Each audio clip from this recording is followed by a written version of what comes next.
आदरणीय मेरे प्रिय दोस्तों और भक्तों, ब्रह्म वैवर्त पुराण से आपको एक सूक्ष्म वृतांत जो कि लगभग 7-8 मिनट का होने वाला है।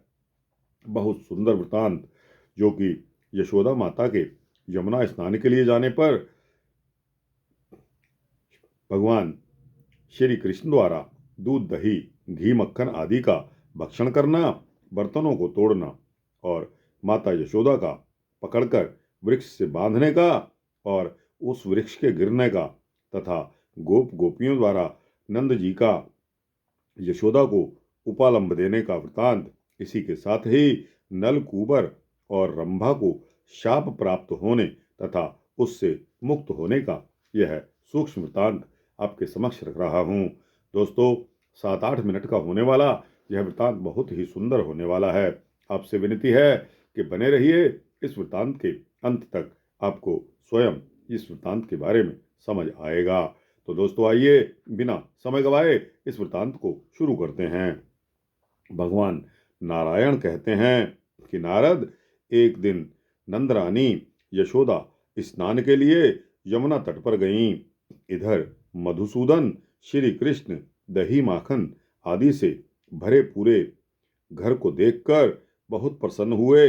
घर में जो भी दूध, दही, घी, तक्र और मनोहर मक्खन रखा हुआ था वह सब आप भोग लगा गए।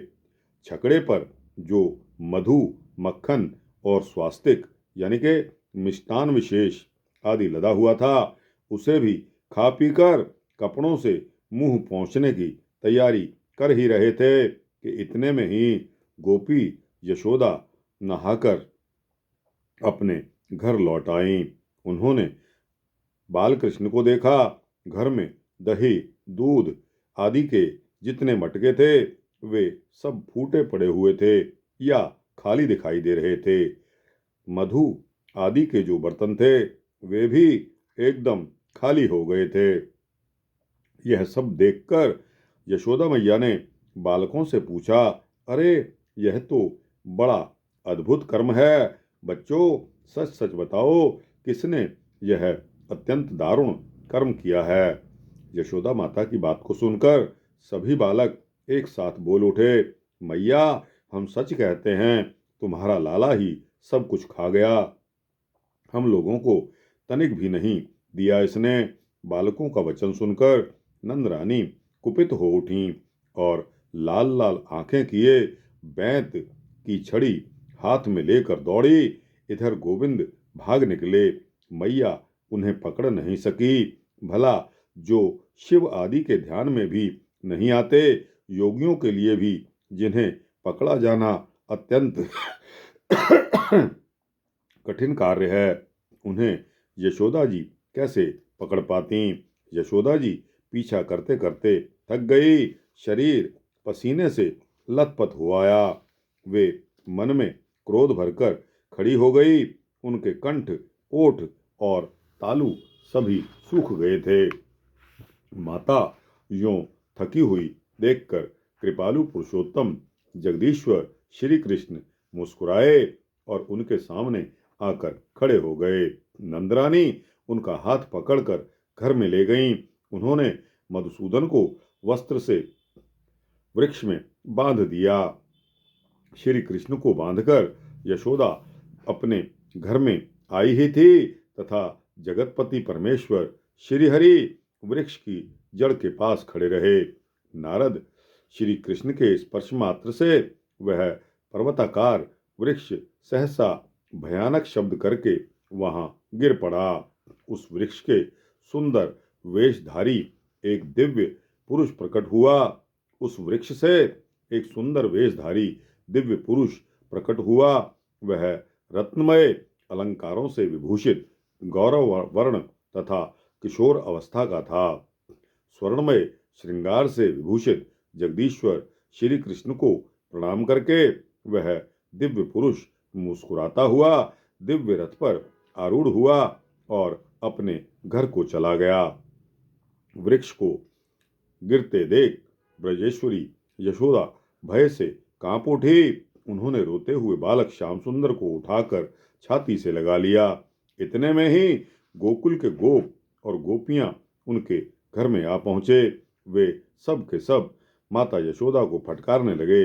उन्होंने प्रसन्नतापूर्वक शिशु की रक्षा के लिए शांति कर्म किया। सभी गोपियां यशोदा जी से कहने लगी कि हे नंदरानी, अत्यंत वृद्धावस्था में तुम्हें यह पुत्र प्राप्त हुआ है। संसार में जो भी धन धान्य तथा रत्न हैं वह सब पुत्र के लिए ही तो हैं। आज हमने सचमुच यह जान लिया है कि तुम्हारे भीतर सुबुद्धि है ही नहीं। जो खाद्य पदार्थ पुत्र ने नहीं खाया वह सब इस भूतल पर निष्फल है। ओ निष्ठुरे, तुमने दही दूध के लिए अपने लाला को वृक्ष की जड़ में बांध दिया और स्वयं घर के काम काज में लग गईं। दैववश वृक्ष गिर पड़ा, किंतु हम गोपियों के सौभाग्य से वृक्ष के गिरने पर भी बालक जीवित बच गया। अरे मूढ़े, यदि बालक नष्ट हो जाता तो इन वस्तुओं का फिर क्या प्रयोजन था। श्री नंद जी ने भी यशोदा को उलाहना दिया। ब्राह्मणों और बंदीजनों ने बालक को शुभ आशीर्वाद दिए। सभी ने मिलकर ब्राह्मणों से श्री हरि का नाम कीर्तन करवाया। नारद जी ने यहाँ पूछा, भगवान, वह सुंदर वेशधारी पुरुष कौन थे जो गोकुल में वृक्ष होकर रहता था? किस कारण से उसे वृक्ष बनना पड़ा था? भगवान नारायण ने उत्तर दिया। क्या उत्तर दिया? भगवान नारायण बोले कि एक बार कुबेर पुत्र नलकूब पर अप्सरा रंभा के साथ नंदनवन में चला गया। एक बार कुबेर पुत्र नलकूबर अप्सरा रंभा के साथ नंदनवन में चला गया। वहां उसने भांति भांति से विहार किए। विहार करने पर इसी समय महर्षि देवल उधर से निकले। उनकी दृष्टि नलकूबर और रंभा पर पड़ गई। इधर मुनि को देखकर भी नलकूबर रंभा ने उठकर उनका सम्मान नहीं किया। मुनिवर देवल उन दोनों की ऐसी दुर्वृत्ति देखकर कुपित हो गए और उन्हें शाप देते हुए बोले कि हे नलकूबर, तुम गोकुल में जाकर वृक्ष रूप धारण करो। फिर श्री कृष्ण का स्पर्श पाने पर अपने भवन में लौट आओगे। और रंभा, तुम भी मनुष्य योनि में जन्म लेकर राजा जनमेजय की सौभाग्यशालिनी पत्नी बनो।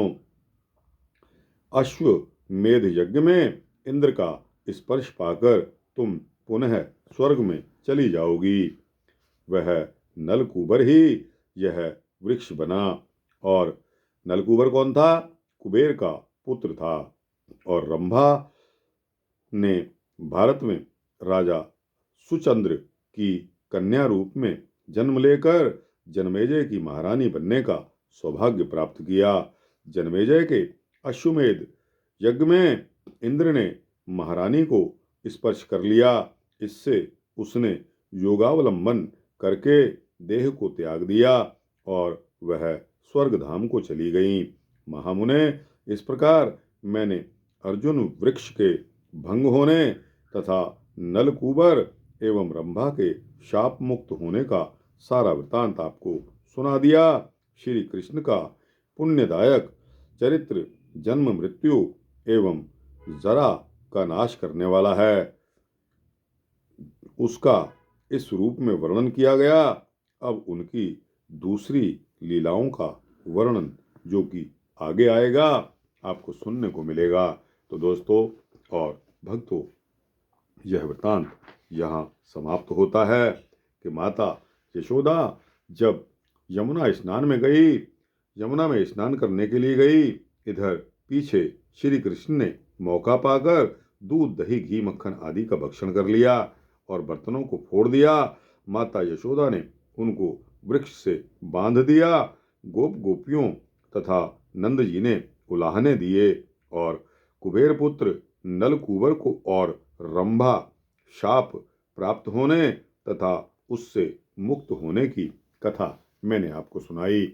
आपको यह वृत्तांत कैसा लगा अच्छा लगा हो तो इसको लाइक और शेयर करते हुए अपने दोस्तों, भक्तों, मित्रों, जिज्ञासुओं तक अवश्य पहुंचाना।